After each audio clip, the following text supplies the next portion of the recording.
Welcome to the Missouri Baptist University Football Coaches Show. I'm Harry Schroeder. Head coach Jason Burianek is with us today, and getting ready for the third game of the year, second home game as Wisconsin River Falls comes to town. Before we talk about that game, give me two or three main takeaways from last week's game.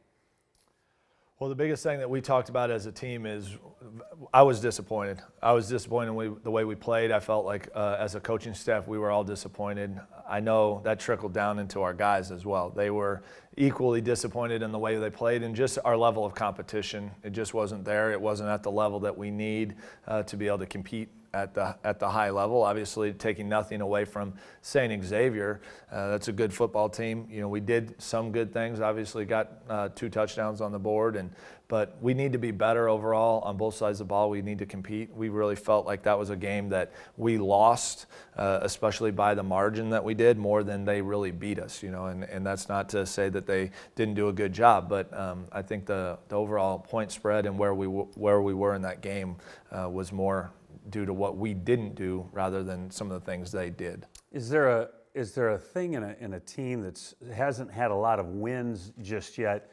You're playing a nationally ranked team and they get up early, you guys make a mistake early and they get a lead. Is it a struggle sometimes to fight back over that? Yeah, absolutely, and that's something we've talked a lot about this week is the fact that you have to go in and have a belief that you can get the job done, and that it really starts with us. And we talked along about how, you know, what kind of, whether you think you can or you can't, you're right.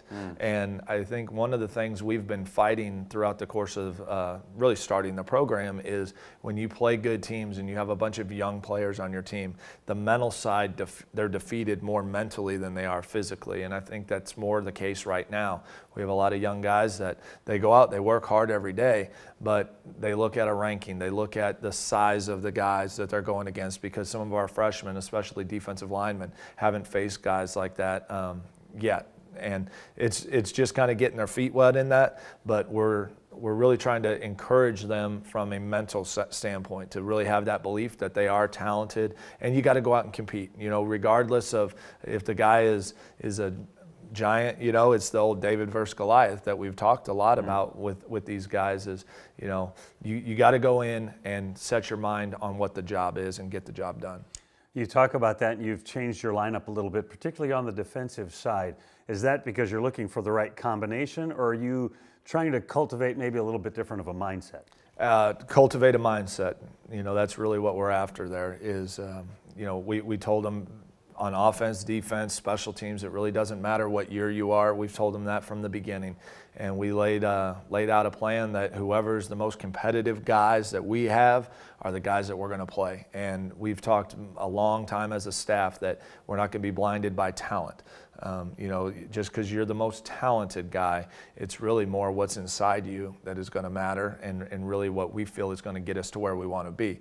Obviously, if we can encourage some of the more talented guys to start getting a little bit more belief in their talent, competing a little bit more, and realize that their jobs are at stake, then I think we're going to have a really good thing. Because when you take the most talented guy in the room and he's the most competitive, well, now you have a really, really great player, and that's what we're working for. Talk a little bit about your quarterback. Chase Brown made his first collegiate start for you guys and threw a couple of touchdown passes, but just talk about game one for him. I think it was as expected. We knew coming in that he was going to have to kind of get involved in a game, and that showed up early with his early turnover, obviously just trying to do too much. And when he came over to the sideline, I just pulled him aside and I said, listen, you got to move forward, but you also got to understand situation. You know, we were moving the ball. We were, I believe, across midfield, and there was 11 and a half minutes to go in the first quarter, and it was an early down. So, you know, you got to understand the situation. You got to understand when just to throw the ball away and live to see another down, and can't make that mistake. But overall, he did some good things. There's still a lot of reads and stuff that he's got to get cleaned up, but you know, we'll see. You know, he's got to step forward and be that leader that we need a quarterback to be. And you know, he's back in the mix because of some off the field issues that he had that he may or may not be the starter this week. So nothing major, but you know, like I told him when you're the quarterback, you're held to an extremely high standard. And that's how we're really putting the pressure on all of them to raise their level of accountability and raise the bar for all of them.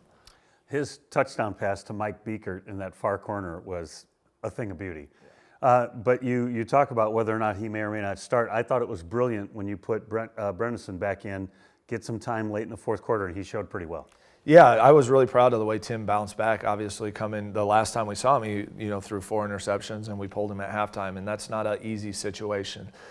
The thing that Tim has, and Jake Simon, the other freshman, that is doing a really nice job, he's continuing to learn the offense. But the one nice thing with both of those guys is their parents, their dads are coaches. So they're used to being around that. They're used to the being hard on them. And Tim came in midweek as a freshman, pulled us aside, myself and Coach Winslow, and just said, hey, I apologize. I let the nerves get to me a little bit. That's not who I am, and I'm going to go out and make plays. And when he got his opportunity, I felt like he did that. So he may get the start. Again, we're letting everybody know in the program that what we saw last week was not going to be acceptable.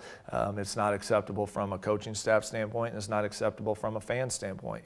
What I talk to those guys about is that if you want people to come to your games and spend 2 or 3 hours on a Saturday afternoon and pay their hard-earned money and spend their time with us, which obviously we want, we've got to put a good product out there, and that wasn't what we did. So, we're going to move forward and start looking towards this week and keep building towards where we need to be. You talk about a good product. I stopped at Cane's on the way here. Their French fries are entirely too good. I mean, entirely. They give you too many, and they're too good. Anyway, just had to throw that in. I agree. Spectacular. They're putting a good product out there. Talk a little bit about Wisconsin River Falls. Yeah, they're a good team. They're a Division III team. I think they're a typical university, or in that University of Wisconsin group. There's a million University of Wisconsin, and they play in a great Division III league with University of Wisconsin Whitewater and Oshkosh, and those are some of the top Division III programs. So they're in an extremely difficult league. They're made up of a lot of Minnesota guys and Wisconsin guys, and that upper part of the country is very under-recruited, but there are some really, really tough individuals up there. If you look at even Division I FCS level, Montana State have always been really good at the 1 FCS level. North Dakota State, obviously, very good at the 1 FCS level. So I think what you see is the upper regions of the country are under-recruited, but they are very tough, hard-nosed players, and that's what their entire team is made up of. Athletically, may not be the best athletes in the world, but they make up for it by exactly what we're trying to get out of our guys, and that is the heart and the intensity and the effort that they put forth on the field. And they like to run the football. Yeah, they like to run the football. They've got a 6'5", 250-pound quarterback that they'll run power read with and quarterback draw with, and he can also throw the ball. So, we've got our work cut out for us, and I believe in this team that this is a team that can really go out and compete with literally anybody on our schedule. And it's just, what do we think we can do? And that's where we as coaches have to be kind of psychologists in a way and get these guys to actually believe in who they are and the work that they're putting in. Before we finish up, Malik Ross gets another sack on Saturday, and he was pretty active, did some really good things for you, was in the backfield. Just talk about him, Hazelwood West guy. Yeah, Malik has been a 4-year starter for us, been a senior, or is a senior rather, and he's a guy who plays with a lot of effort. And to be honest with you, this week we really challenged him as well. He's a guy that we really put on the hot seat and called out in front of everybody, because as good as he did, the thing that we need from him is we need him to show up on a regular basis, and he understands that. We need him in a big game to have a big game. And we really put him on the hot seat because he wants to be that kind of player. He wants to be an all-league type player, and the only way to do that is to really have your best games against the best opponents. So he's been that guy for us. He in games he will just have tremendous games that keep us in it. He made some enormous plays in that game as well, and I think the biggest thing that we're trying to just encourage him is that even though you had a good game, there's always push yourself to do more. But really, he's been a great great defensive linemen for us throughout the years. And we kind of laugh with him because when we recruited him, Coach Coe, and he reminds Coach of this as well, but Coach Coe told him that at 205 pounds, you're going to have to play linebacker. You can never play defensive line for us. And here he has started virtually every game yeah. and been a second-team All-League guy and a really stable part of our defensive line. But that's a credit to who he is. You know, he's got that chip on his shoulder. You know, he is a competitive guy, and he's the guy who looked at Coach as an incoming freshman and said, "No, Coach, I'll play defensive line," and he has. So those are the type of guys you need. For the people out there, the uninitiated, the difference or similarity between NCAA Division III and NAIA, which you guys are? Yeah, it's a weird deal, but the Division III, they're not able to give athletic scholarships. All of their athletes are on some type of academic aid. They can give them financial aid, but it's all academic. They're not on a true football scholarship. Obviously, schools find ways to package kids and get them in a similar way that we do. So, you know, they have some great players. You know, their top defensive lineman is a transfer from North Dakota State. They've got some transfer from University of Wisconsin that I'm sure were probably walk-ons or something there that bounced back and found a home there. So they've got some really, really good players, and you know, we'll be ready for the challenge. But it's all about who we are and what's inside of us, and that's what we're really stressing this week, and that'll continue on. That's head football coach Jason Burianek. I'm Harry Schroeder. 11 a.m. kickoff this Saturday at CBC. You've been watching The Coaches Show on the Spartan Digital Network.